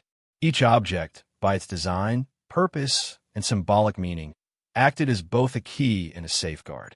The correct understanding and use of these implements ensured safe engagement with the altar's power, while misuse carried real and documented consequences. Initiates were taught to respect their implements not as tools for personal gain, but as instruments of knowledge, discipline, and connection with forces greater than themselves. The artifacts, therefore, represent the intersection of material craftsmanship, spiritual insight, and the disciplined pursuit of hidden knowledge, each one a tangible piece of the secret altar's enduring enigma. In sum, the forbidden artifacts of a secret altar are far more than historical curiosities. They embody a philosophy of integration, precision, and sacred discipline. Every knife, chalice, talisman, and geometric tool reflects a deep understanding of perception, ritual structure, and cosmic interaction. Together, they form a system that magnifies intention, focuses consciousness, and safeguards knowledge, ensuring that only those prepared and disciplined can approach the altar safely. Through these implements, the altar transcends its physical form, becoming a nexus where material craftsmanship, ritual practice, and hidden knowledge converge, a living testament to the extraordinary vision and meticulous skill of its creators. Throughout the centuries, the secret altar has lingered in the margins of history, whispered about in manuscripts, cloaked in the oral traditions of obscure communities, and occasionally glimpsed in the reports of travelers and chroniclers. Its existence was never openly acknowledged. The power contained within it was too profound, too dangerous to be left unguarded. Yet the historical record, fragmentary though it is peppered with tantalizing references, hints of strange occurrences, unexplained vanishings, and phenomena that defied conventional understanding. From medieval Europe to remote regions of the Middle East and North Africa, across isolated valleys and hidden mountain caves, the altar left traces, subtle, elusive, and chilling. Some of the earliest accounts come from local chroniclers and abbots, who noted that certain pilgrims or scholars disappeared after venturing into remote regions where legends suggested sacred sites were hidden. In one account, a 14th-century monk traveling through the Carpathian forest claimed to have observed a hidden clearing where strange markings were etched into the ground and stones aligned with the sun in unusual ways. He reported seeing figures moving in and out of the shadows, performing ceremonies accompanied by strange sounds, chanting, drums, and resonances that seemed to echo unnaturally across the valley. When he returned to his monastery, he attempted to record what he had witnessed, but the description was cryptic, fragmented, and suffused with a palpable fear that had clearly haunted him. Within weeks, the monk himself disappeared, leaving behind only his journal, its pages mysteriously smeared and partially illegible, as though touched by forces beyond comprehension. The recurring motif in these historical accounts is disappearance, not simply death, but vanishing without trace. Travelers who sought knowledge or artifacts connected to the altar often failed to return, their fates unknown, leaving behind rumors and fragments of reports. One manuscript from the 16th century mentions a group of scholars in the Iberian Peninsula who, guided by cryptic maps allegedly pointing to an ancient altar, disappeared after following a winding river into the mountains. Local villagers spoke of a silence that fell over the valley on the night of their disappearance, as if the natural world itself had recoiled.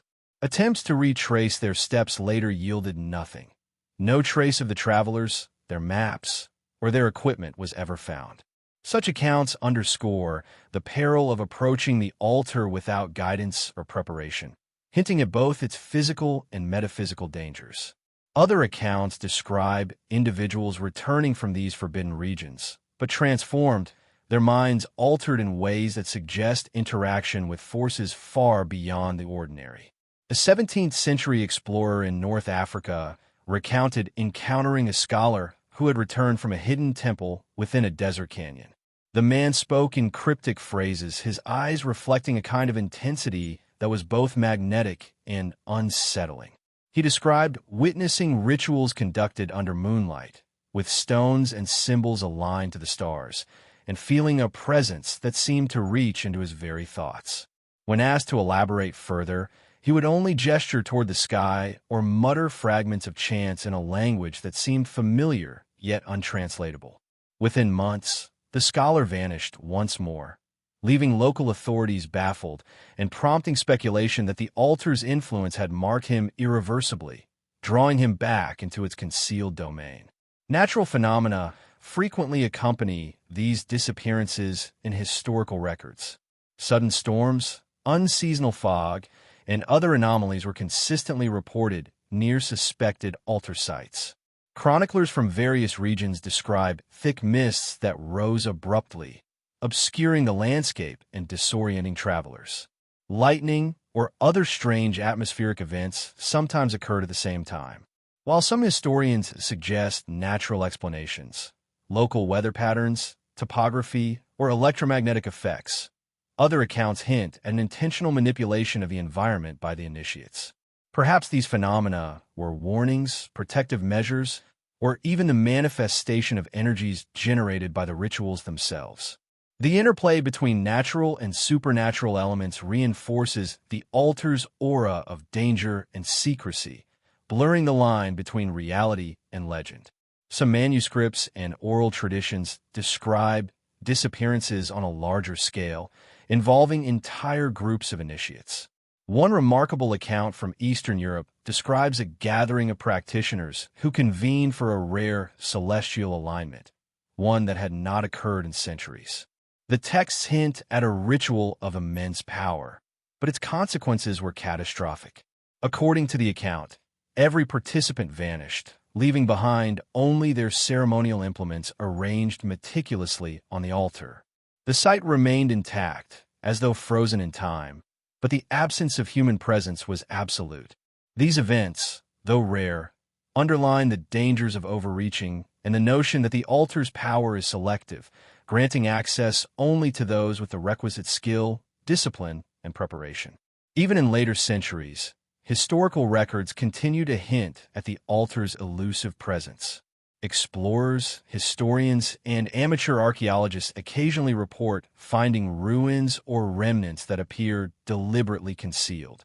Hidden terraces, stone carvings aligned with celestial phenomena, and partially buried implements suggest that initiates took extraordinary measures to protect their knowledge.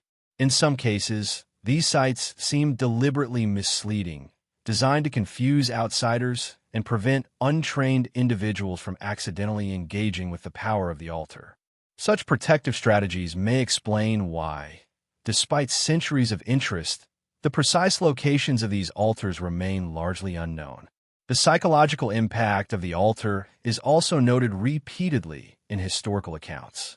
Witnesses who survived encounters often reported disorientation, vivid hallucinations, an overwhelming sense of being watched. Initiates who improperly conducted rituals describe feelings of vertigo, sudden anxiety, and even temporary amnesia, as the altar itself exerted a subtle control over consciousness. These descriptions hint at a deliberate orchestration of sensory and psychological effects, designed to test the practitioner's readiness, maintain secrecy, and protect the knowledge from misuse. The line between physical, psychological, and spiritual danger becomes almost impossible to distinguish, reinforcing the altar's mystique. Some historians have noted that recurring symbolic patterns in these accounts suggest the presence of encoded warnings. Cryptic carvings, manuscripts, and oral instructions frequently describe boundaries, steps, or sequences that must be followed precisely. Failure to observe these instructions was often associated with catastrophic consequences, whether disappearance, illness, or irreversible alteration of consciousness. This pattern demonstrates that the dangers were not random. They were embedded into the very structure of the rituals and the environment surrounding the altar. The consistency of these historical accounts across geography and time is striking. From medieval Europe to North Africa and parts of the Middle East, similar themes emerge: disappearances, altered minds, protective environmental phenomena, and deliberate concealment. While skeptics might argue coincidence or myth, the repeated motifs suggest a shared understanding among secret societies or custodians of the altar who maintained and transmitted this knowledge across centuries. This continuity highlights the altar not as a single event or isolated occurrence, but as part of an enduring and systematic network of ritual, secrecy, and power. In modern times, researchers continue to examine these historical accounts, seeking patterns, correlations, and possible locations. While many records are fragmented or deliberately obscured, they provide crucial clues: alignment of structures with celestial bodies, descriptions of environmental phenomena, and accounts of altered perception in those who approach the altar. By cross-referencing these accounts, contemporary scholars can reconstruct likely ritual practices, approximate locations, and even aspects of the ceremonial structure. Though the ultimate location remains hidden, the historical records collectively paint a picture of a site of extraordinary significance, simultaneously physical, psychological, and metaphysical.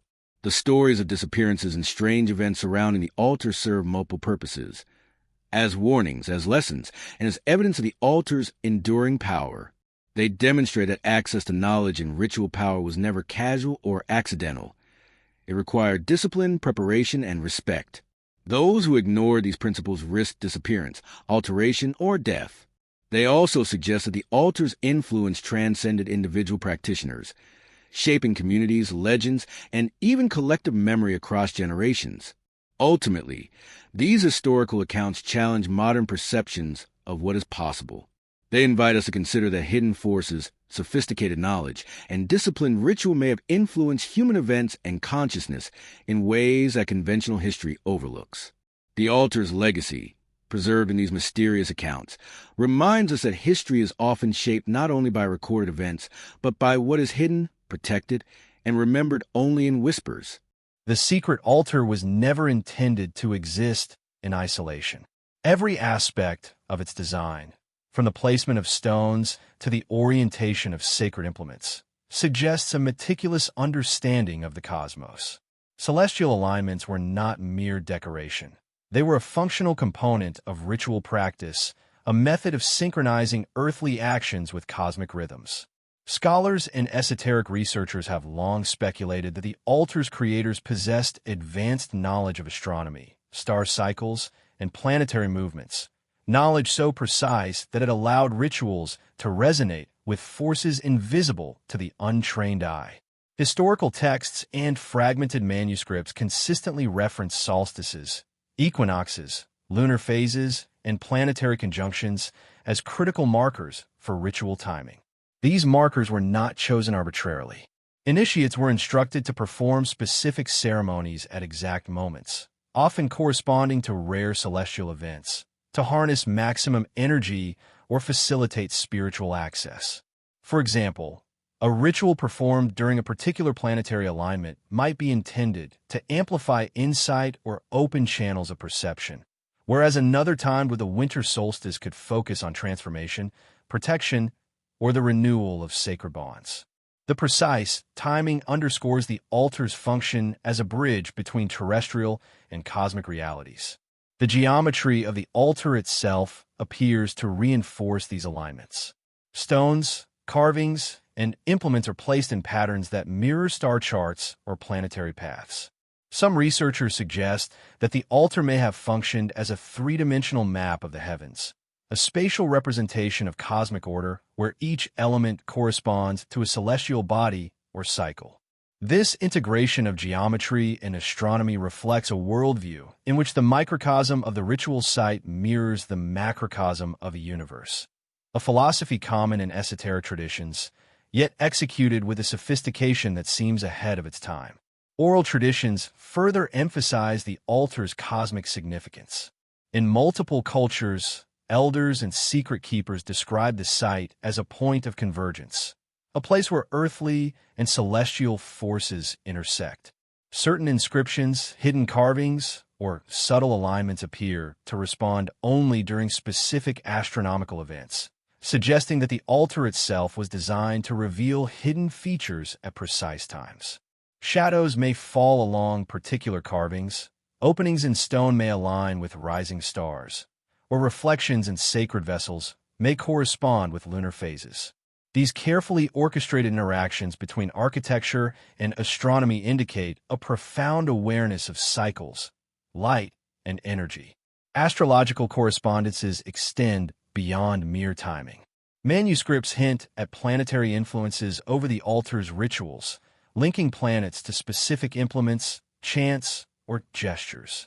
Venus might govern aspects of love, intuition, or harmony. Mars might be invoked for strength, protection, or transformation. Saturn for discipline, insight, or endurance. The initiates were trained not only to recognize these influences, but to interact with them deliberately, harmonizing ritual actions with celestial currents to maximize efficacy. The altar, therefore, acted as a tool for navigating and manipulating the subtle interplay between human intention and cosmic forces. Some researchers even speculate that the altar's alignments may have included knowledge of long-term astronomical cycles, precession of the equinoxes, eclipses, or nodal points of planets. If true, this suggests that the creators had a temporal awareness extending far beyond their immediate epoch, planning rituals to resonate across decades or even centuries. This level of foresight implies a continuity of knowledge and practice maintained by generations of initiates, each preserving and expanding upon the understanding of cosmic interactions encoded in the altar's design. The mystical connections of the altar were also experiential. Initiates described sensations of heightened awareness, perception of energy flows, and even communication with unseen intelligences when performing rituals aligned with celestial events. While modern interpretation might frame these experiences psychologically, initiates and their manuscripts treat them as real, tangible effects resulting from precise interaction with cosmic forces. The combination of timing, geometry, and ritual creates a multi-layered experience that integrates mind, body, and environment into a single, cohesive interaction with the universe. Moreover, the celestial framework served as a safeguard. By aligning rituals with predictable astronomical events, the altar's designers created a structured system that minimized risk. Mistimed actions or misaligned implements could nullify outcomes or provoke unintended consequences. In this sense, the stars themselves became guides, providing order to the potent forces being engaged and ensuring that the ritual's power was wielded responsibly. The very heavens acted as both clock and compass, enforcing discipline while amplifying potential. Even subtle details of the altar, its orientation, carved symbols, and stone placements, reveal an understanding of light and shadow, reflection and focus. During certain celestial events, sunlight or moonlight would illuminate specific carvings or highlight particular objects, signaling moments of activation. Shadows cast in these alignments were interpreted as sacred markers, guiding initiates in the correct sequence of ritual actions. This interplay between cosmic cycles, light, and human intention illustrates a level of sophistication rarely attributed to ancient ritual sites, suggesting that the altar was conceived as a living interface between human consciousness and the cosmos. Ultimately, the celestial alignments of the altar emphasize a recurring theme. That power is both structured and disciplined. The universe itself becomes a collaborator in the ritual, amplifying, guiding, and framing human intention. By integrating geometry, astronomy, and ritual, the creators of the altar ensured that its influence would resonate across time and space, a testament to their understanding of forces that transcend the mundane. These cosmic connections are not merely decorative or symbolic. They're integral to the altar's purpose, reinforcing the notion that every ritual, every gesture, and every alignment was part of a larger, universal design. The secret altar, in its alignment with the stars, is therefore not only a site of human action, but a bridge to the heavens. It embodies the convergence of earth, mind, and cosmos, a focal point where ancient wisdom, meticulous design, and cosmic forces intersect. To study its celestial connections is to glimpse the profound intelligence, foresight, and ambition of those who built it. A reminder that the altar's mystery is as much about understanding the universe as it is about mastering hidden knowledge. The secret altar was not only a site of ceremonial grandeur, but also a crucible for transformation, an environment designed to shift perception, expand awareness, and challenge the limits of human consciousness. The initiates recognized that true power was not solely in stone, implements, or celestial alignments, but in the mind of the practitioner. Through carefully structured rituals, they sought to dissolve the boundaries between ordinary perception and the hidden currents of reality, allowing the practitioner to access knowledge, insight, and experience far beyond the reach of conventional understanding. Rituals performed at the altar were multi-layered, combining physical action, sound, symbolism, and mental focus to induce states of heightened awareness. Chants, rhythmic gestures, and movement patterns were designed not only for symbolic significance, but to engage the nervous system and sensory perception. Sound, particularly, played a critical role. Tonal vibrations, cadenced repetition, and resonance within the stone chamber could alter brainwave patterns, heighten focus, and produce trance-like states.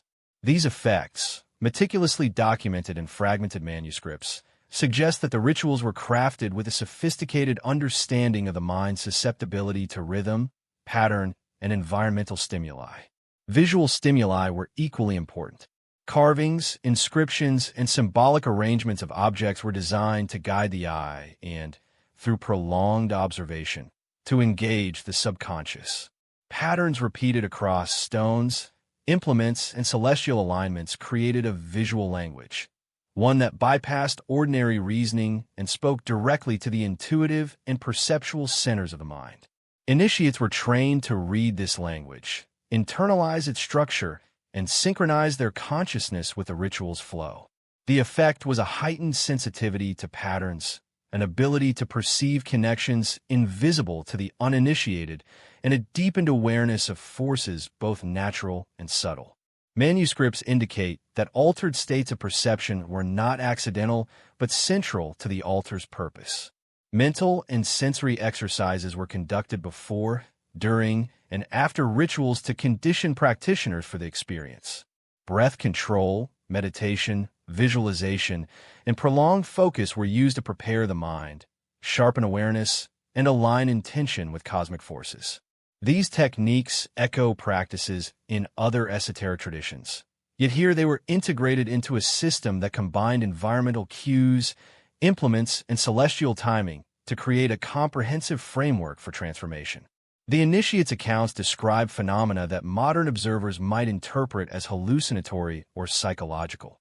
But for those who experienced them, these events were real, tangible, and transformative. Some report perceiving energy flows, auric patterns, or the subtle interactions between objects and the surrounding environment. Others describe encounters with entities, visions of distant realms, or profound insights into the structure of reality itself. Whether these experiences were mystical, neurological, or a combination of both, the consistency and detail of accounts suggest a structured method for inducing profound changes in perception. Risk was intrinsic to these practices. Entering an altered state without proper preparation or guidance could be disorienting, psychologically destabilizing, or physically dangerous. Manuscripts and oral traditions contain repeated warnings. The mind, when exposed to forces beyond ordinary comprehension, must be trained, disciplined, and protected. Even experienced initiates approach these states with caution, using prescribed rituals, protective gestures, and repeated sequences to maintain control. The altar was as much a laboratory of consciousness as it was a ceremonial site, and mastery required both skill and humility. The effects of ritual-induced, altered perception extended beyond the immediate experience. Initiates often described lasting shifts in awareness, increased intuition, and the ability to perceive patterns or relationships invisible in ordinary life. Knowledge gained in these states was considered direct, experiential, and profound, often encoded in symbolism, geometry, or mnemonic devices to be applied in practical or ritual contexts. In this way, the altar functioned as both teacher and catalyst, producing practitioners capable of perceiving hidden truths and acting with precision in accordance with esoteric principles. Importantly, altar perception was not treated as a reward for the unprepared. The system was designed to filter seekers. Only those who demonstrated discipline, understanding, and ethical responsibility could safely navigate these expanded states of consciousness. The dangers were real, as described in cautionary tales of initiates who overreached or misapplied their insight. Mental fragmentation, disorientation, or a permanent disconnect from ordinary perception were all cited as consequences of misuse. The rituals, therefore, were simultaneously empowering and protective, structuring access to knowledge while preventing reckless or harmful engagement. The integration of mind, environment, and ritual demonstrates a holistic understanding of human perception. The altar's design, the implements, the celestial timing, and the sequences of ritual were all intended to guide the practitioner towards specific mental and perceptual states. Each element reinforced the others, creating a controlled yet expansive experience where ordinary boundaries dissolved and hidden layers of reality became perceivable. In this sense, the altar functioned as a bridge between mundane and extraordinary, conscious and subconscious, material and subtle. Ultimately, the rituals performed at the secret altar highlight an enduring truth about human experience: that consciousness is both a tool and a frontier. Through deliberate, disciplined, and carefully guided practice, the initiates were able to navigate altered states, access knowledge beyond ordinary perception, and engage with forces that are, for most people, invisible. The altar's power lay not only in stone or artifact, but in its capacity to shape the mind, expand awareness, and reveal hidden dimensions of reality. The study of these altered perceptions invites us to reconsider what is possible in the realms of mind and consciousness. The secret altar, with its precise combination of implements, symbols, timing, and ritual, offers a glimpse into a world where knowledge is experiential, perception is mutable, and the boundaries of human understanding are stretched to their limits. It is a testament to the extraordinary vision and capability of those who designed and safeguarded these rites, and a reminder that true power is inseparable from discipline, responsibility, and insight. The secret altar did not exist in isolation. It was part of a network, a hidden lineage of knowledge safeguarded by societies that operated in the shadows of history. These secret societies, whether mystical orders, esoteric fraternities, or clandestine brotherhoods, served as custodians, ensuring that the altar's rituals, implements, and celestial knowledge remained protected from misuse. To be initiated into these groups was to gain access to not only ceremonial power, but a living tradition of discipline, secrecy, and understanding passed down through generations with painstaking care. Historical evidence, though often fragmentary, suggests that these societies were highly structured and hierarchical. At the top were elders or masters, individuals who had demonstrated mastery over ritual practice, celestial alignment, and altered perception. They guided apprentices through rigorous training, transmitted knowledge selectively, and enforced codes of conduct designed to protect the integrity of the tradition. Lower ranks often involved practical roles, maintaining the artifacts, preparing ritual spaces, or studying manuscripts. Yet even the most junior members were bound by oaths, sworn to secrecy under the threat of severe consequences, reflecting the sacred responsibility associated with access to the altar. These societies were adept at concealment. Throughout history, their members often held public positions that allowed them to operate unnoticed: scholars, clergy, artisans, or political advisors. Their public personas provided cover, enabling them to gather and safeguard esoteric knowledge without drawing attention. Many societies also developed coded languages, symbols, and gestures to communicate internally, ensuring that secrets could be passed safely even in times of political or religious persecution. The altar itself, in this context, functioned as a center for training, experimentation, and transmission, a physical anchor for an otherwise invisible network. Initiation into these societies was an ordeal of mind, body, and spirit.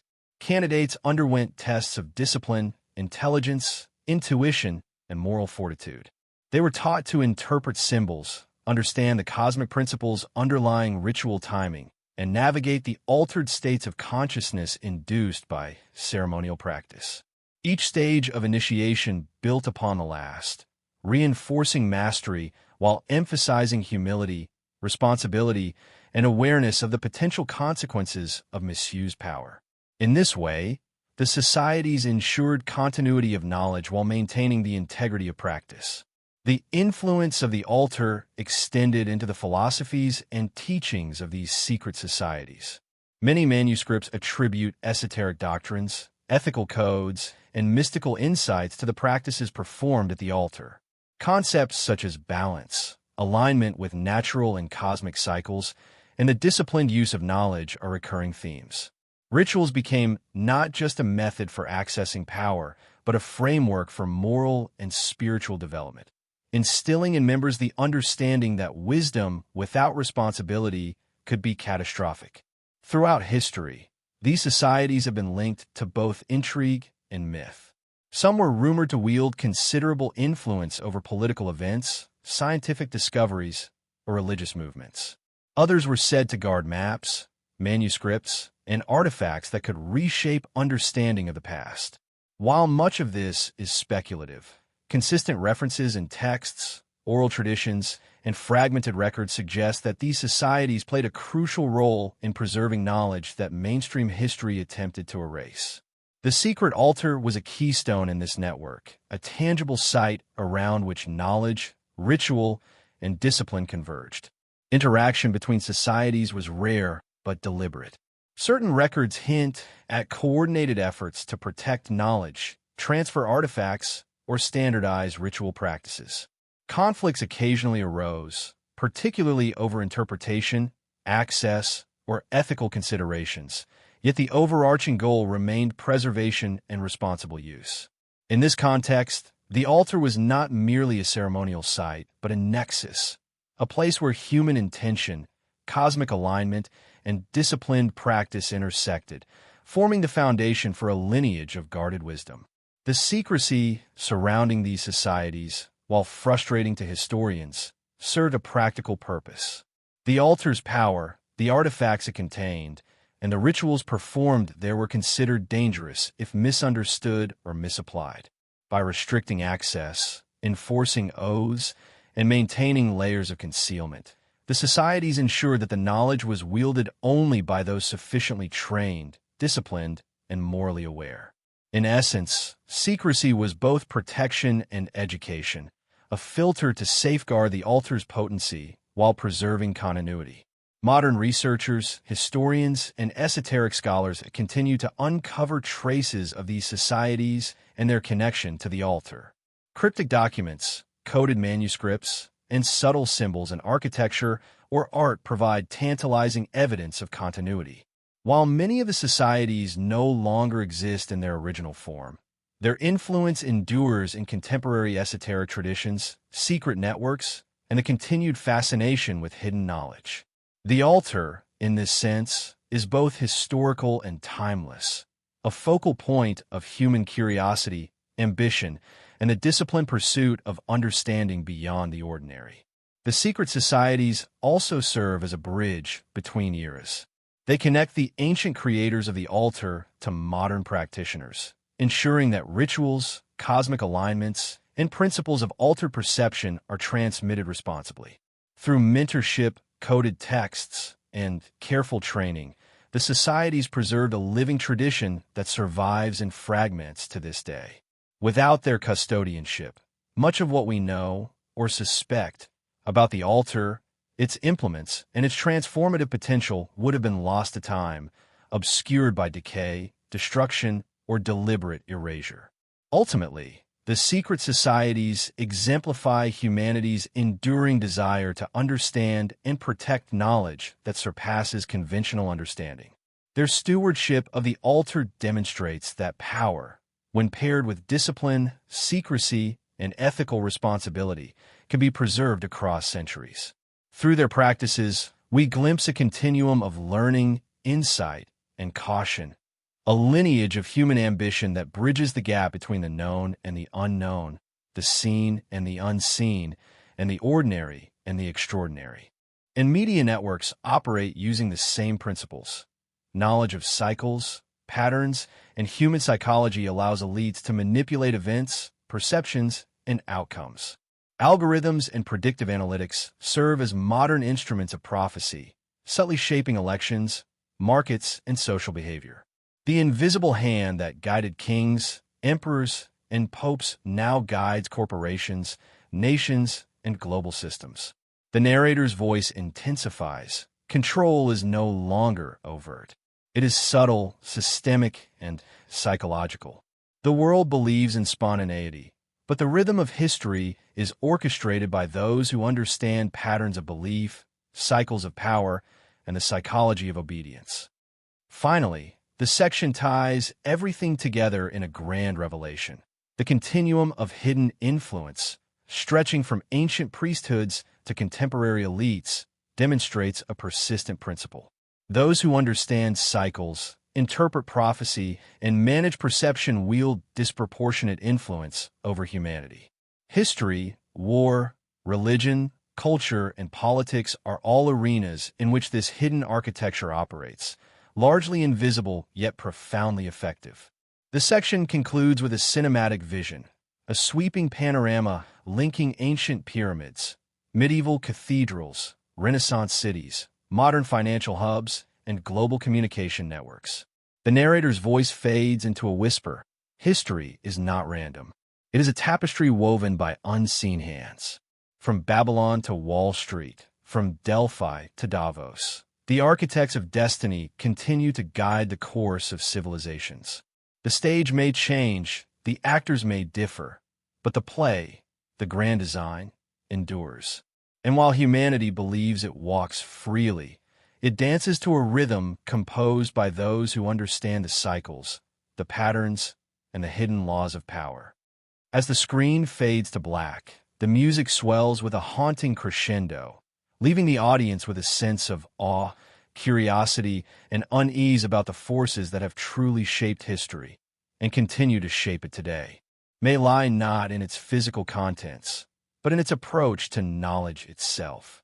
Ancient teachings emphasized that understanding the universe was inseparable from understanding oneself. Wisdom, they suggested, was not passive accumulation but active transformation. Knowledge shaped the mind, and the mind shaped reality. This principle resonates in modern studies of consciousness, where cognition, perception, and reality are intertwined. By encoding ethical, spiritual, and practical guidance alongside technical instruction, the library ensured that knowledge could empower without corrupting, that those who accessed it would be prepared for its consequences. Prophecies and esoteric traditions reinforce this vision of cyclical knowledge, appearing, disappearing, and resurfacing when humanity is ready. The library's mystery may have been deliberately enduring, designed to teach future generations the importance of ethical responsibility alongside intellectual discovery. Humanity is challenged to reconstruct its wisdom with discernment, avoiding the hubris that may have contributed to its initial suppression. In doing so, we honor the library not merely as a historical curiosity, but as a living guide to understanding the ethical and spiritual dimensions of knowledge. Even in today's technology-driven world, the echoes of the vanished library appear. Cryptography, complex algorithms, and information theory bear remarkable resemblance to ancient methods of encoding wisdom. Pattern recognition, symbolic encoding, and iterative discovery, hallmarks of both ancient and modern systems, suggest that the same principles guiding the preservation of knowledge millennia ago continue to inform human progress today. This continuity hints at a hidden thread linking past and present, an unbroken lineage of understanding that transcends the physical destruction of texts or buildings. Ultimately, the vanished library serves as both a challenge and an invitation. It reminds humanity that knowledge is never neutral. It is powerful, transformative, and ethically charged. Its mystery endures because it is unfinished, demanding that each generation rediscover, decode, and integrate its lessons. It teaches that learning is inseparable from wisdom, and that the pursuit of truth requires both courage and responsibility. By studying what remains, fragments of texts, artifacts, coded symbols, and esoteric traditions, we are not only piecing together history, but also awakening latent potentials within ourselves. The journey to rediscover the vanished library is ongoing. Each fragment recovered, Each insight gleaned brings humanity closer to understanding the scope of wisdom once held within its walls. But the ultimate lesson is profound. The library was never just a building or a collection of scrolls. It was a living system of knowledge, a blueprint for understanding reality, and a guide for aligning consciousness with the cosmos. Its legacy persists in the questions it provokes, the mysteries it preserves, and the journey it invites us to undertake. Humanity's challenge is clear: to continue seeking, learning, and transforming. Not just to remember what was lost, but to embody its enduring principles in the world we create today and for generations to come. May lie not in its physical contents, but in its approach to knowledge itself. Ancient teachings emphasized that understanding the universe was inseparable from understanding oneself. Wisdom, they suggested, was not passive accumulation but active transformation. Knowledge shaped the mind, and the mind shaped reality. This principle resonates in modern studies of consciousness, where cognition, perception, and reality are intertwined. By encoding ethical, spiritual, and practical guidance alongside technical instruction, the library ensured that knowledge could empower without corrupting, that those who accessed it would be prepared for its consequences.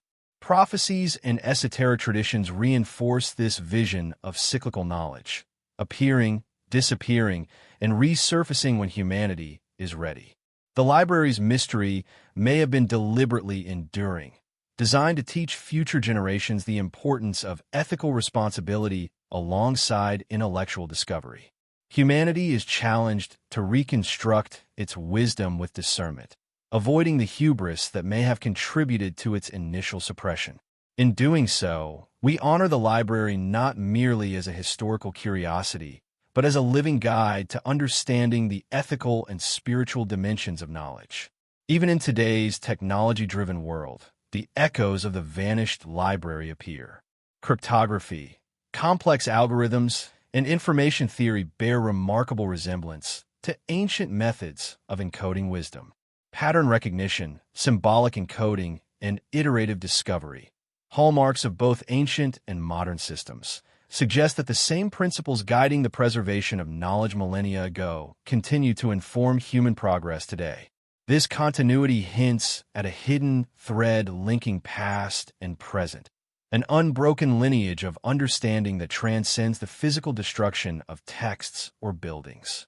Ultimately, the vanished library serves as both a challenge and an invitation.